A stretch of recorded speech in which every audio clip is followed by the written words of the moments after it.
Hey guys, Ashley here, also known as the Asian League fan. I am back today with a brand new video. Now, I just want to do a little bit of a channel update before I get to the video I'm going to be making today. I'm going to be making some of my favorite OTP couples edits. I already have 3 uploaded right on YouTube. If you have not watched them, please watch them. I was just thinking, like, I need to start doing videos of my favorite OTP couples, just doing a whole collab of them, just to show you guys the couples that I'm completely obsessed with when it comes to TV shows. Another thing, I am having a hard time screen recording right now. My screen recording app is acting really messed up, so it might be a while until I make couples that should have been in game because I don't want it to just be a blank screen when I upload a video.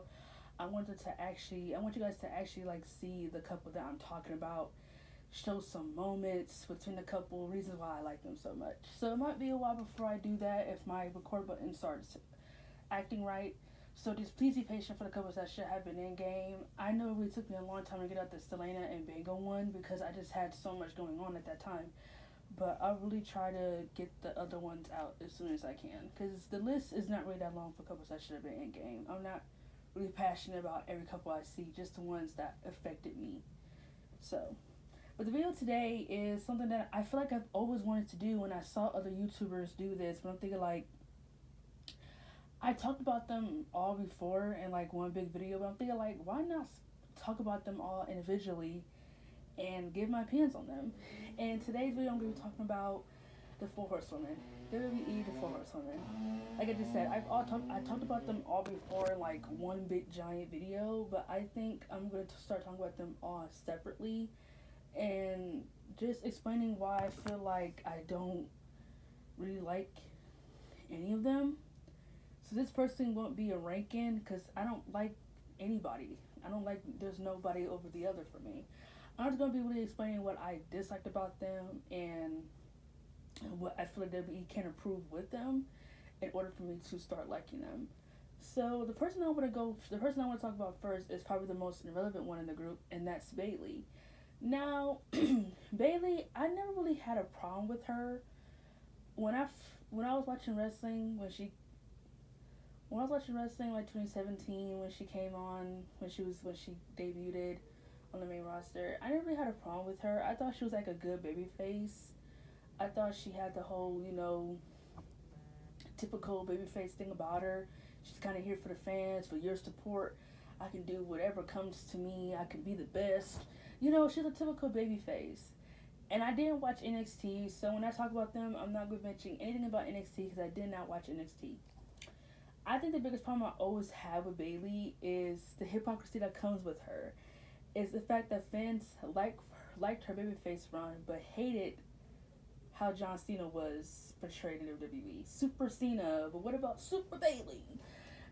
Even though she's lost matches too, just like John Cena, I just feel like her babyface run was really going stale because I feel like unlike John Cena, I feel like they always gave John Cena something new to do with his babyface run. It was always new layers with him. Bayley, I feel like it was just the same promo every week, every month, and I don't really think I feel like her babyface.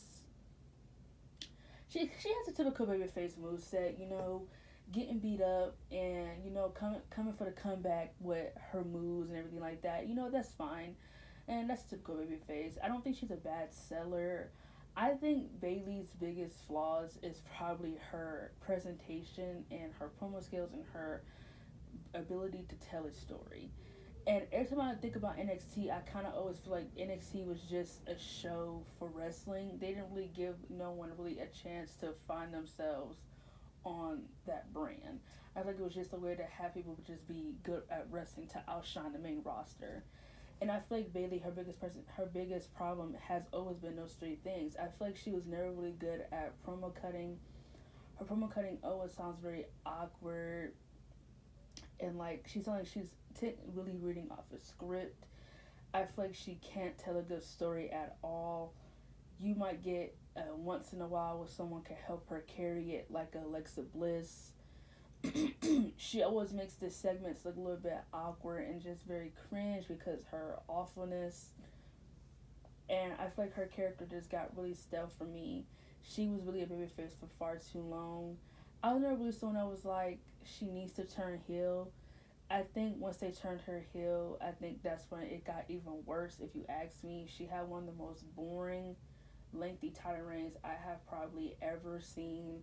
They forced her and Sasha down our throats during the quarantine era by having her be the champion and having them both be tag team champions, and then that whole forced feud between her and Sasha, that was just so uninteresting. Like, we already seen it before, we've seen it before. It's just boring. I do, and then the whole Damage Control thing. The Damage Control is not over. Triple H put a technically she's a bigger star out of Dakota Kai and Io Shirai, but she can't even get those bitches over. She can't give them. We don't even know who they are as characters. So that's just Bayley in a nutshell. I feel like she's been the one who hasn't really found herself yet, even though WWE is giving her all this material. I feel like her hair run has gone stale. It's getting boring. I can appreciate that she's a goofy heel. That's fine. I don't really care. I've always liked heels that can get heat. I always love the heels that can actually get heat, to the fact where I'm just like, I want to fucking punch them myself to the TV screen if I could. And Bayley, she's just really a goofy heel, and that's fine. I'm happy that she can be any kind of heel that she wants to be. But I think her heel run is starting to go stale, in my opinion. I feel like it's just getting kind of boring. I feel like maybe she should just take another a month off or so, and just think about what she really wants as a character. I really feel like Bayley has always been the one out of the four who just hasn't really found her identity. So that's just my opinion on Bayley. As you can see, not too much to be said about her. I would say probably out of all four of them, she's the one who annoys me the least out of the four. So there's a good positive for Bayley. And like I just said, I know I said this about me disliking them. Now that I think about it, I don't really have no animosity towards Bayley. I think, like I just said, she's the one who annoys me the least out of the four.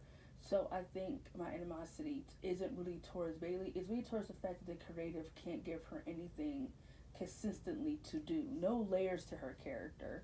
So that's just my opinion on Bayley. My next person is going to be on Becky or either Sasha. You know what? I'm gonna do Becky Lynch because I don't like her at fucking all.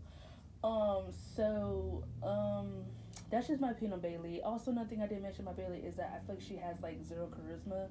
She doesn't appeal to me. I feel like she only appeals to that 1% of the audience who care about NXT and what she's in on NXT, not her overall career. So that's just my opinion on Bayley. Thanks for watching, and look out for my next video.